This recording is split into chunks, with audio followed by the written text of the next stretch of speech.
Merci. Y a-t-il d'autres interventions sur le sous-amendement? Oui, Madame la ministre.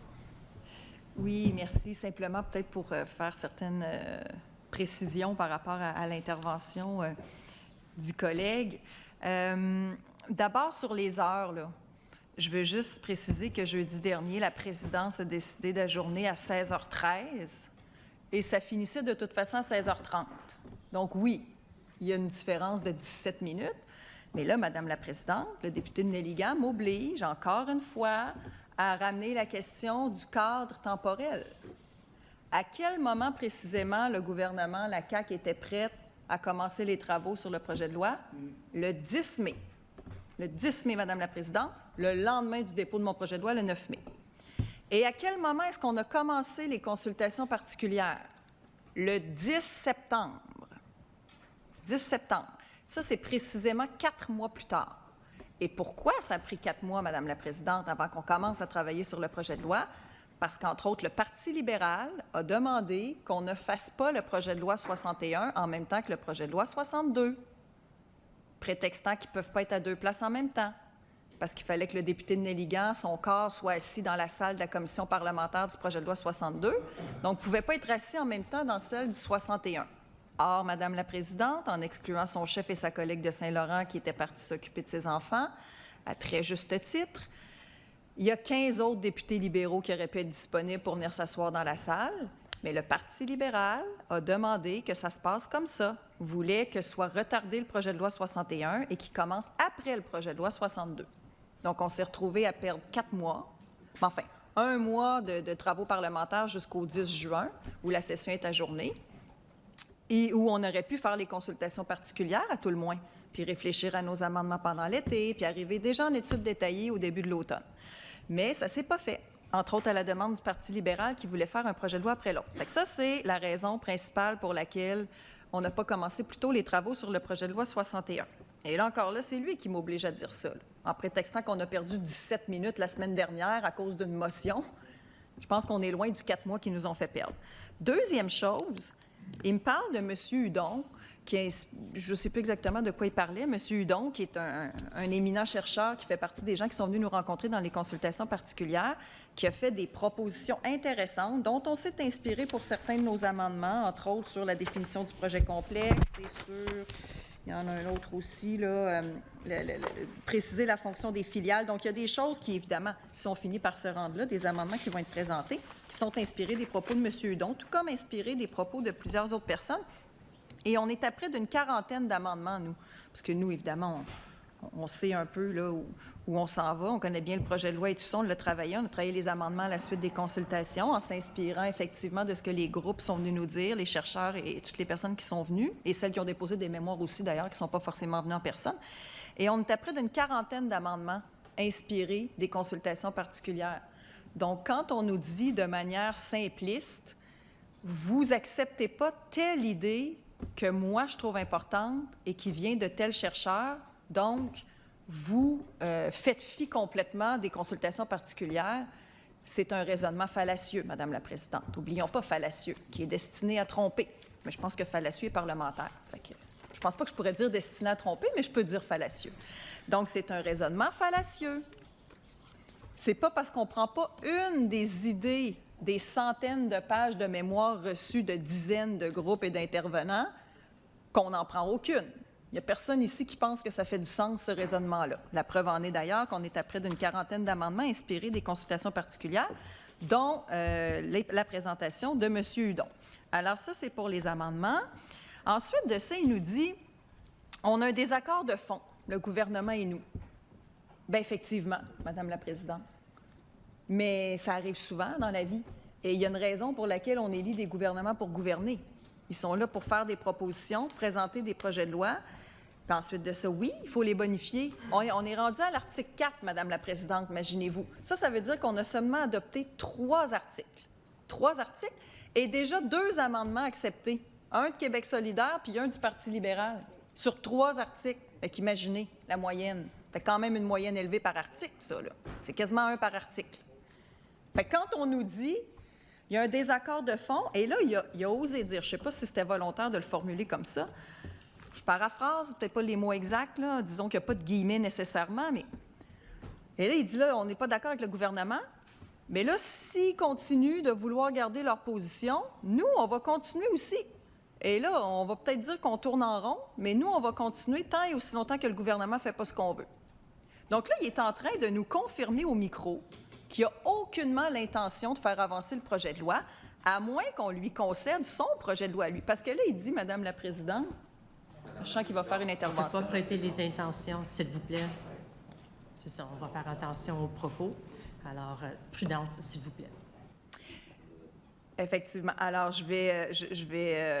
j'enchaîner avec l'autre idée parce qu'il nous dit, c'est pas un bon argument de dire qu'il faut travailler sur le développement immobilier parce que moi, j'en ai un projet de loi. Elle a juste à l'utiliser.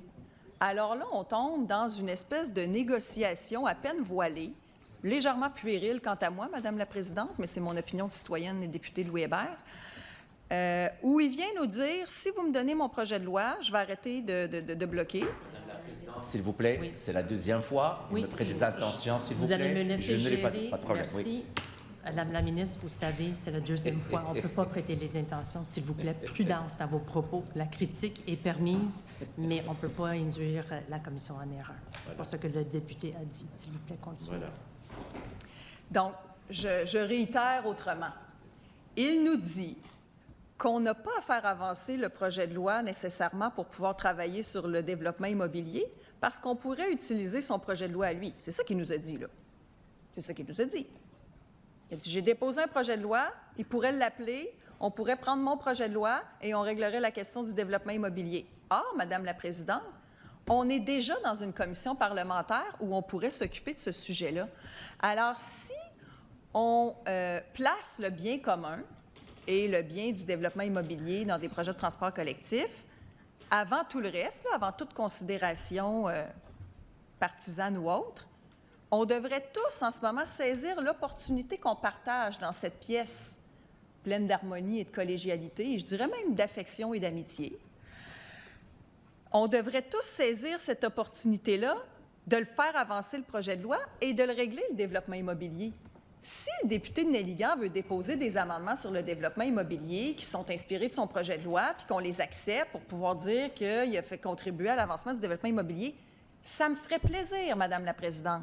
Si c'est ça son objectif, là, puis c'est ça qu'en ce moment, peut-être qu'il fâche, là, bien, on va le faire. On va trouver une façon d'y donner des amendements. Sauf qu'il faut qu'on se rende là, Madame la Présidente.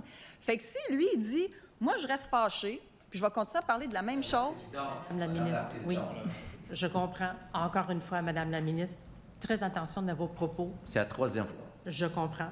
On ne peut pas dire qu'il est fâché. Ce n'est pas la façon de comporter ici. Vous avez toutes vos bagues sensorielles. Je vous propose de les utiliser pendant que vous êtes en train. Voilà, je propose de les utiliser pendant que vous êtes en train de partager votre opinion puis la réponse à l'intervention de Monsieur le député. Continuez, s'il vous plaît, avec prudence.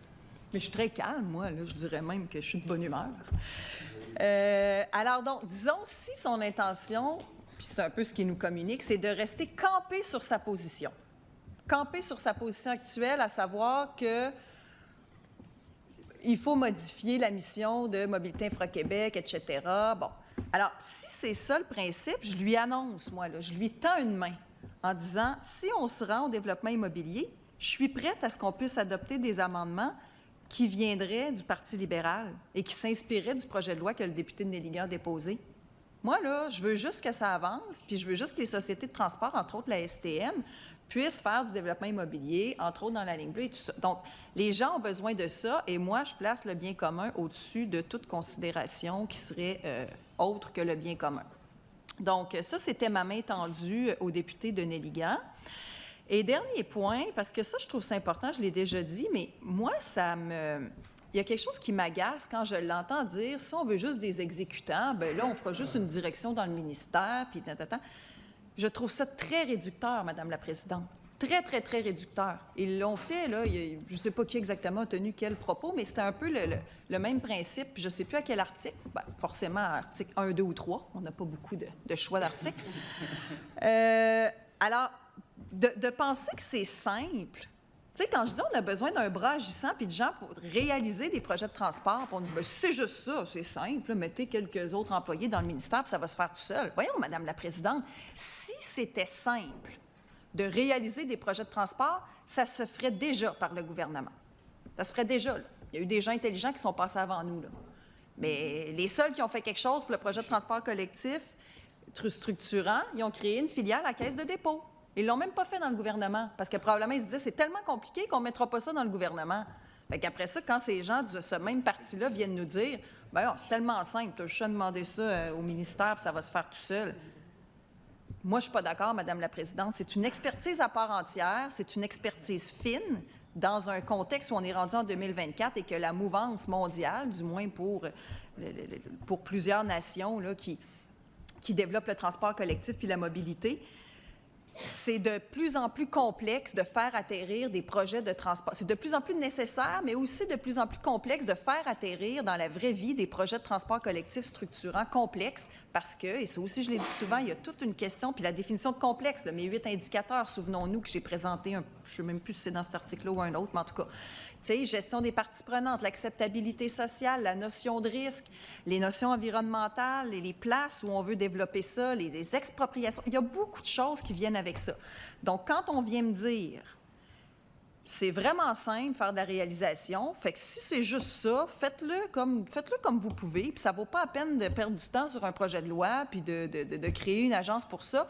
Moi, je ne suis pas d'accord. Encore là, on a des accords de fond. Moi, je pense que c'est suffisamment complexe et important pour avoir une équipe dédiée avec une expertise à la fine pointe qui va être capable de réaliser des projets de transport collectif structurants au Québec. Parce que si c'était si simple que ça se ferait déjà. Il y a une raison pour laquelle ça ne se fait pas. Je l'ai dit souvent.